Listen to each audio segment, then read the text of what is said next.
بسم اللہ الرحمن الرحیم ربنا آتنا فی الدنیا حسنۃ وفی الآخرۃ حسنۃ وقنا عذاب النار۔ عزیز طلبہ، السلام علیکم ورحمۃ اللہ وبرکاتہ۔ شرح المدوم کتاب صوم درس نمبر 164 میں مختلف مناسبتوں سے مستحب روزے جو ہوتے ہیں ان پر گفتگو ہونے والی ہے۔ اس سے پہلے بعض مستحب روزوں کا ذکر ہو چکا ہے۔ اس درس میں ان مستحب روزوں پر گفتگو ہوگی جو مختلف مناسبتوں سے اور ایام کی برکت سے مستحب ہوتے ہیں۔ نبی اکرم کی ولادت کے دن کا روزہ صلی اللہ علیہ وآلہ وسلم کا جو دن ہے پورے امت مسلمہ میں بڑی عقیدت کے ساتھ منایا جاتا ہے، تو اس کا احترام یہ ہے کہ اس دن انسان روزہ رکھے۔ مبعث نبوی، جس دن نبی اکرم کو مبعوث کیا گیا، اور یوم غدیر کا روزہ اور دحو الارض کے دنوں کے روزے مستحب ہیں۔ عرفہ کے دن کا روزہ اور اس کی شرائط پر گفتگو ہوگی، متعلقہ حدیث اور فروعات کا بیان ہوگا، اور شہید ثانی کی تحقیقات اور نقد و نظر بھی پیش کیا جائے گا۔ جس طرح غسل کے باب میں مستحب اغسال کی کافی تعداد ذکر کی جاتی ہے، اور مستحب نمازوں کے باب میں مستحب نمازوں کا ذکر کیا جاتا ہے، اسی طرح روزے کے باب میں مستحب روزوں کی تعداد بھی کافی گنوائی گئی ہے۔ مسئلہ نمبر 10 میں کافی مستحب روزے ذکر ہو رہے ہیں، کچھ پہلے ذکر ہو چکے ہیں۔ 5واں مستحب روزہ جو یہاں ذکر ہوا ہے، نبی اکرم کی ولادت کے دن کا روزہ رکھنا مستحب ہے۔ مشہور امامیہ فقہا کے نظریے کے مطابق یہ 17 ربیع الاول ہے، اور غیر امامیہ کے نزدیک 12 ربیع الاول ہے، اور امامیہ میں بھی بعض علماء جیسا کہ کلینی صاحب ہیں انہوں نے اپنی کافی شریف میں، اور بعض دوسرے علماء نے 12 ربیع الاول کو ذکر کیا ہے۔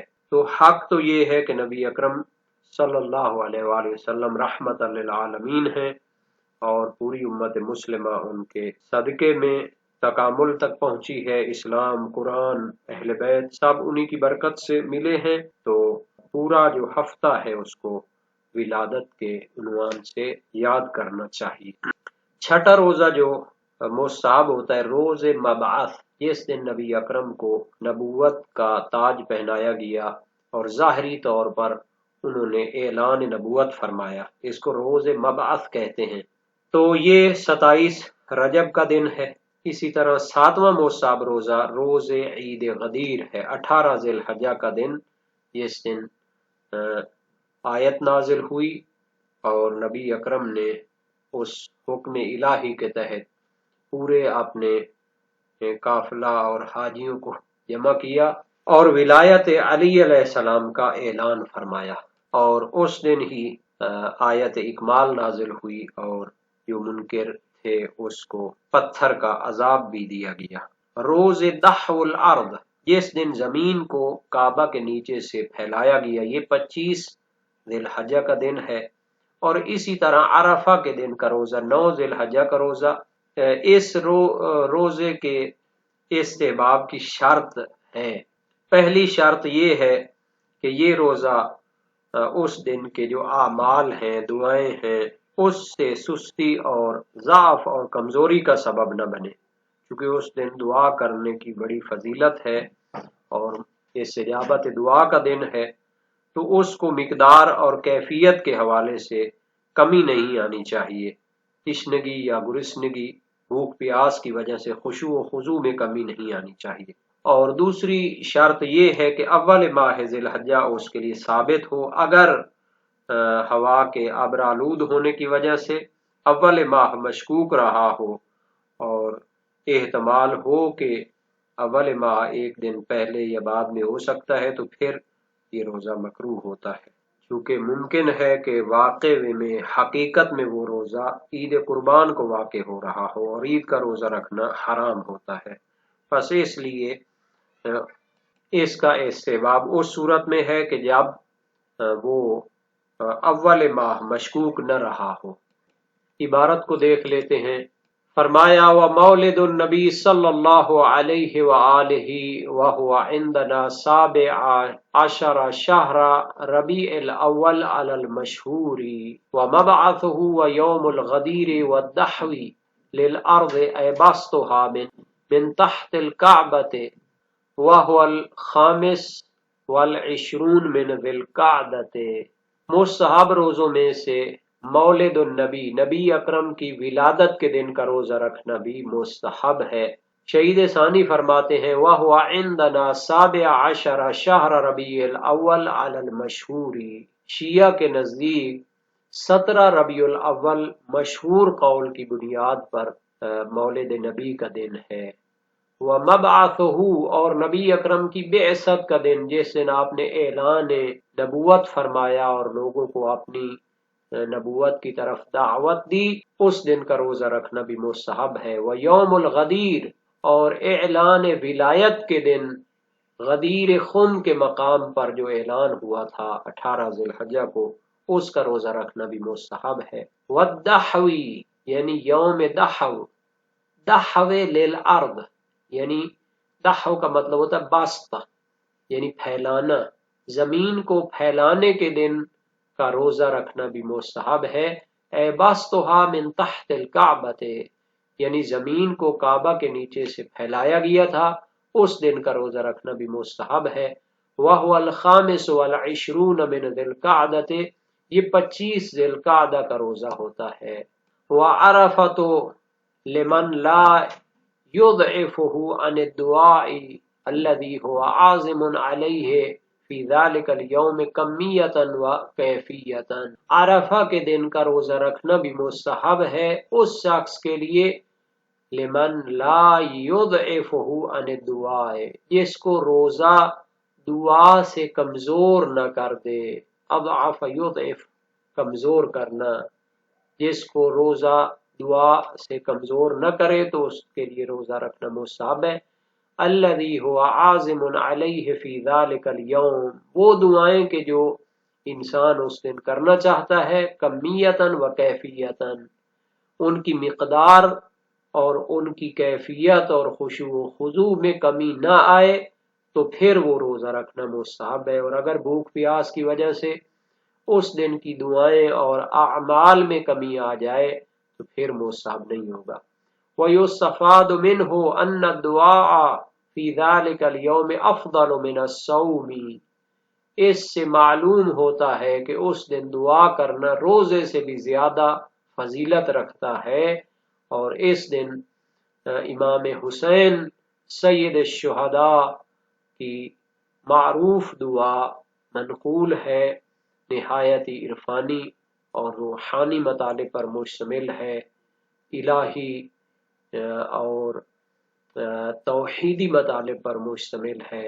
پہلی شرط یہ ہے کہ روزہ دعا سے کمزور نہ کرے، مع تحقق الہلال، نیز اول ماہ ذی الحجہ ثابت ہونا چاہیے۔ فلو حصل فی اولہ التباس لغیم او غیرہ، پس اگر اول ماہ ذی الحجہ میں التباس اور شک و شبہ پایا جائے، لغیم بادلوں کی وجہ سے یا کسی اور وجہ سے، کارہا صومہ، تو اس دن کا روزہ رکھنا مکروہ ہے، لئلا یقع فی صوم العید، تاکہ وہ عید کے دن روزہ واقع نہ ہو جائے، اور عید کا دن کا روزہ حرام ہوتا ہے۔ نبی اکرم کی ولادت کے دن کو پوری امت مسلمہ بڑی عقیدت اور احترام کے ساتھ مناتی ہے۔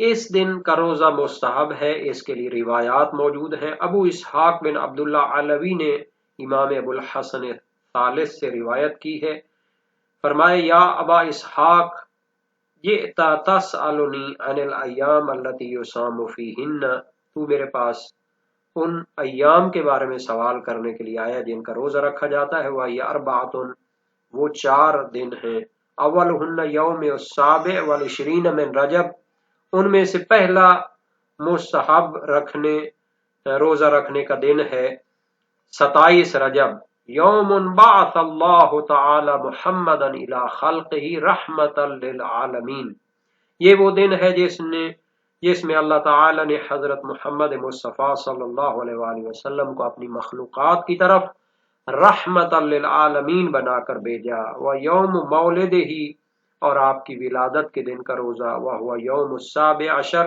من شہر ربیع الاول، وہ 17 ربیع الاول ہے۔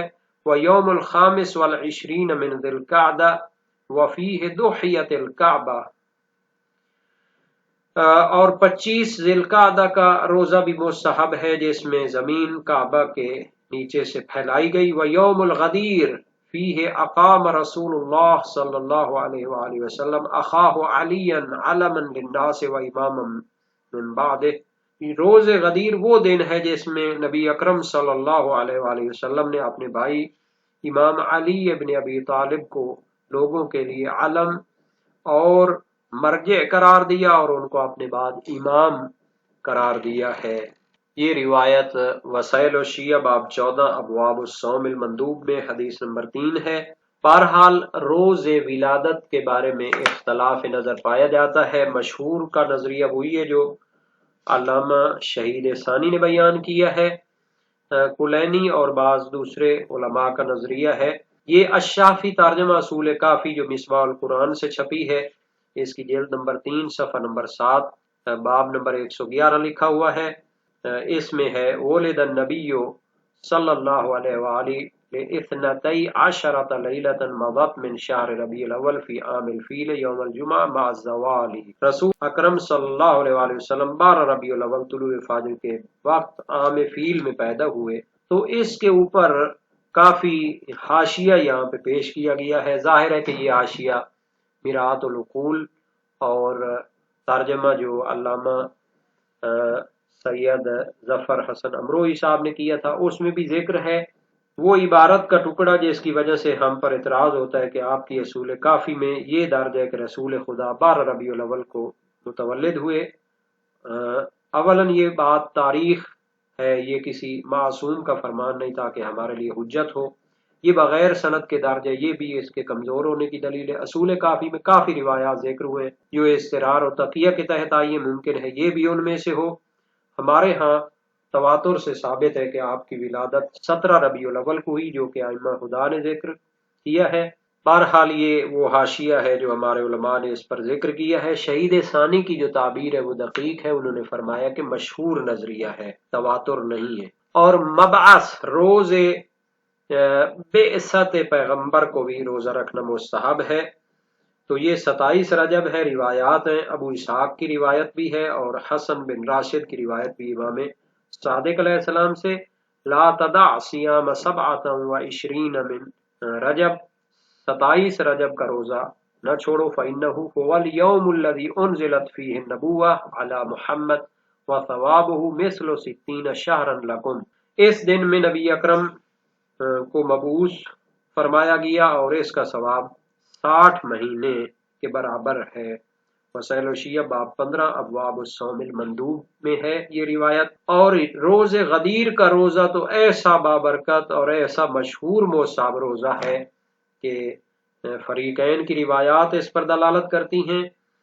جو شیعہ روایات ہیں بہت زیادہ روایات ہیں، ان میں سے علی بن حسین عبدی کی روایت امام صادق علیہ السلام سے فرمایا سیام یوم غدیر خم یعدل سیام عمر الدنیا، روز غدیر خم کا جو روزہ ہے وہ پوری دنیا کی عمر کے روزوں کے برابر ہے۔ لو عاش انسان ثم صام ما عمرت الدنیا لکان له ثواب ذلک، اگر انسان اس کا روزہ رکھے اور پوری دنیا کی عمر کے برابر زندہ رہے تو اس کے برابر اس کا ثواب ہوگا۔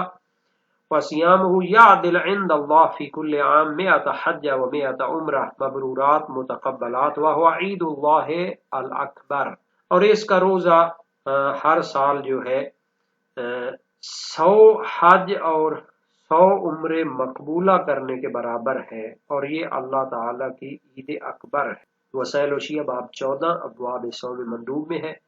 مفضل بن عمر کوفی جلیل القدر سکہ راوی ہیں، ائمہ کے وکیل تھے اپنے دور میں، امام صادق علیہ السلام سے روایت کی صوم یوم غدیر خم کفارۃ 60 سنہ، غدیر خم کے دن کا روزہ جو ہے 60 سالوں کا کفارہ ہے۔ جب یہ آیت نازل ہوئی تو نبی اکرم نے پلانوں کا ممبر بنایا اور امام علی علیہ السلام کی ولایت کا اعلان کیا، فرمایا من کنت مولا ہو فہذا علی مولا، جس کا میں مولا ہوں اس کے علی علیہ السلام بھی مولا ہیں۔ یہ روایت تواتر کے ساتھ نقل ہوئی ہے، فریقین نے اس کو متواتر سندوں سے نقل کیا ہے، بڑے بڑے علماء نے مستقل کتابیں اس کے بارے میں لکھی ہیں۔ ابقات الانوار اور اس دور میں الغدیر علامہ امینی کی بڑی جامع کتاب ہے، جس میں تمام سینکڑوں سندیں اس کی جمع کی گئی ہیں۔ کتاب غدیر 11 جلدوں میں ہے، اور اس کی پہلی جلد میں بہت تفصیل کے ساتھ اس کے تمام راوی، اصحاب اور باقی اس کی باتیں موجود ہیں۔ آخری جو بات انہوں نے کی ہے کہ روز غدیر خم جو ایک پربرکت اور ایک بہت بڑے اعلان کا دن ہے، تو اس کے لیے جو مستحب اعمال ہیں ان میں سے ابو ہریرہ مشہور و معروف صحابی نے روایت کی ہے نبی اکرم سے، من صام یوم 18 من ذی الحجہ کتب لہ صیام 60 شہرا وہو یوم غدیر خم لما اخذ النبی صلی اللہ علیہ وآلہ وسلم بید علی بن ابی طالب فقال الست ولی المؤمنین قالوا بلا یا رسول اللہ قال من كنت مولاه فعلی مولاه فقال عمر بن الخطاب بخ بخ لك يا ابن ابي طالب اصبحت مولاي ومولى كل مسلم فانزل الله اليوم اكملت لكم دينكم ومن صام يوم 27 من رجب كتب له صيام 60 شهرا وهو اول يوم نزل جبرائیل علی محمد صلی اللہ علیہ وآلہ وسلم بالرسالہ۔ تو یہ طولانی جو روایت ہے اس میں جو ہے مشہور و معروف صحابی ابو ہریرہ سے نقل ہے۔ علامہ امینی فرماتے ہیں کہ اس حدیث کے تمام راوی ثقات ہیں اور نہایت ہی معروفین ہیں۔ تو اس کے بارے میں جو بعض نے شبہات وغیرہ پیش کیے ہیں کہ اتنی زیادہ فضیلت کیسے ہو سکتی ہے، تو علامہ نے اس کا حل پیش کیا ہے کہ اللہ تعالی جو مستحبات پر اتنے زیادہ ثواب دیتا ہے تو اس کی روایات بھی نقل کی ہیں وہاں پہ، اور اس کے بعد حل بھی پیش کیا ہے، چونکہ دن بہت عظمت والا ہے تو اس کی برکت سے اس کا ثواب بھی بہت زیادہ ہے۔ اور دحو الارض کا روزہ بھی مستحب ہوتا ہے، اس کے بارے میں بھی روایات ہے، ابو اسحاق علوی کی، حسن بن علی وشاہ کی بھی روایت امام رضا علیہ السلام سے، اور اس کی جو روایات ہیں وسائل وشیہ باب 16 ابواب الصوم المندوب میں پائی جاتی ہیں۔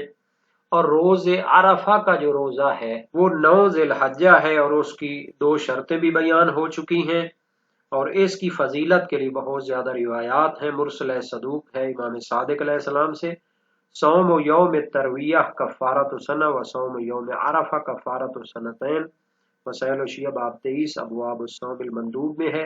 اور پہلی شرط پر صحیح محمد ابن مسلم کوفی جلیل القدر سے راوی ہے امام باقر علیہ السلام سے، سألته عن صوم یوم عرفہ قال من قوی علیہ فحسن ان لم یمنعک من الدعاء فإنه یوم دعاء ومسألہ فصمه وإن خشیت ان تضعف عن ذلك فلا تصمه، وسائل الشیعہ باب 23 ابواب الصوم المندوب میں ہے۔